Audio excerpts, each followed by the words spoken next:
to Stump Kate.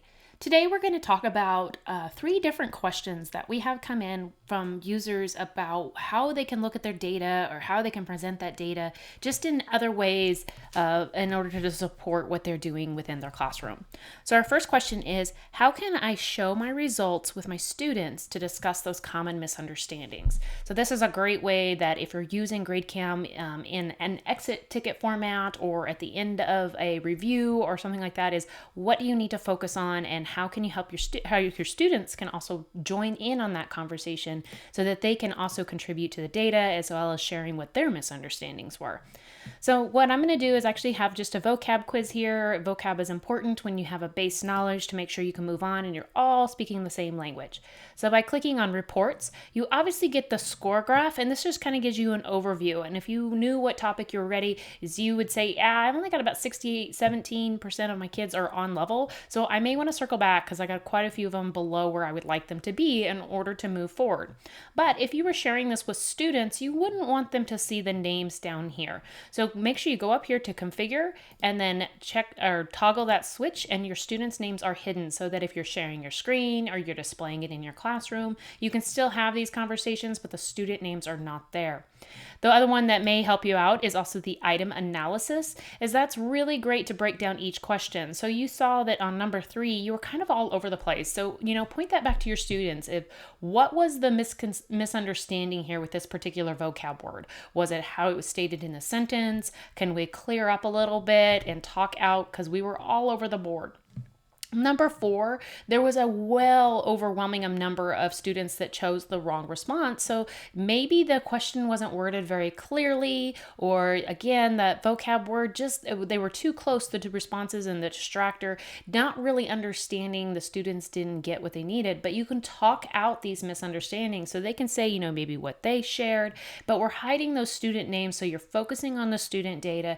They can share if they selected one thing or not, let them have that decision, or maybe they could just help saying, I could see where you could get this wrong. So putting up that data right there in front of the students can really help them, but configure to hide their names. Super helpful there if you're showing your information. Now, the next question is, how can I group my students easily to focus on a particular skill or a task? So this is another powerful report as well that we can look into. So if you go to student by question, you could always sort them this way. If you wanted to sort all those kids that wrote down what number 2 was, you wanted to put them in a group that way. But if you have standards or you have tied your questions to standards, that by standard report, student by standard, is really powerful. Now, this isn't one that I would necessarily show to the kids because their names are here, and we do keep them on there because you're sorting it out by student. But if you look at it this way, then they can really see and understand that those were the levels that they needed to focus on based on your performance bands. Now, here is a configuration tip. If you go up to configure, I'm only showing the abbreviations right now. I'm not letting them focus on the percentage, but I could do the band as well as the percentage if you needed to include that. What I also like to do, that if you're a part of a school or district account, you can have multiple performance bands that are offered by your district. So I had my district, or you would create one that was just called Basic Mastery, just to really break that down into super simple groups so I knew who was below level, approaching, and proficient. And that makes it a little easier to break down that way. So the student by question or student by standard is really helpful, but I will tell you that if you use those standards and you really want to get them to focus on a particular standard at a time, because here, George is not doing well in both, but how do I say which one is priority for him to work on right now? If you go to lowest standard, again, just tack those standards onto those questions or the keys. And if you haven't done it before you scanned, you can do it after. And that is super helpful because you can get your test out, get your scans back, but hey, I need to go back and give a little bit more knowledge by adding my standards. You can do that and your reports update. So if I go to students by lowest standard, it lays out their lowest standard. But quick tip, click on lowest, and that will sort them by that standard. So right here is my group for my first one that's going to focus on this particular standard initially. Then here's my next group, and I can keep on going down looking at the different standards and what they need to focus on. So that's one thing you can do. The other really nice part about GradeCam is I can download this in an Excel file, and then I can resort and sort those reports in the the columns and delete, and maybe I just delete all the responses, but I keep my grouping so that I know that I can just copy and paste real quick to have these students in one group to show them, cut that apart, give it to them, and say, okay, you guys are going to work on this particular task, and let them go forward from there. So really great pieces there. Also, as you're finding you use the same reports over and over again, don't forget to favorite them. So if you really like the student's lowest standards one, click the heart, and then it'll show up right here in your favorites, and then you don't have to go hunt for it and try to remember what tag it was under. Some great pieces there.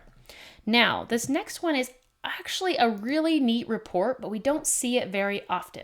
So I'm going to click my G to take me back home, because sometimes you can bury yourself so deep you kind of get lost. So here's a quick tip on how you can look at students. And the question is, how can I view a student's growth over time? So this may be a report or data that you want to pull for an IEP conversation, an RTI, parent-teacher conferences are going on. How can you show growth over time? Because that's really important to look at not just one assignment, but how it compares overall and what you can do to have those conversations and build those data conversations with your students in planning a student portfolio or what you need. So we're going to go through the student view. So I'm on the assignments tab. I'm going to click on students. I have a conference coming up with Nathan, so I'm going to click on Nathan. You can choose the class if you would like. It just narrows it down. So this is all the assignments that Nathan has taken in Math B and all of his data. So from this view, if I was prepping for a student conference with them, I could get them an exam report if you want to show them what they got right and wrong on every assignment. You could do a student performance, which is wonderful to show what they got, what was the mean of the class, and where did the student fall in comparison to the rest of the class.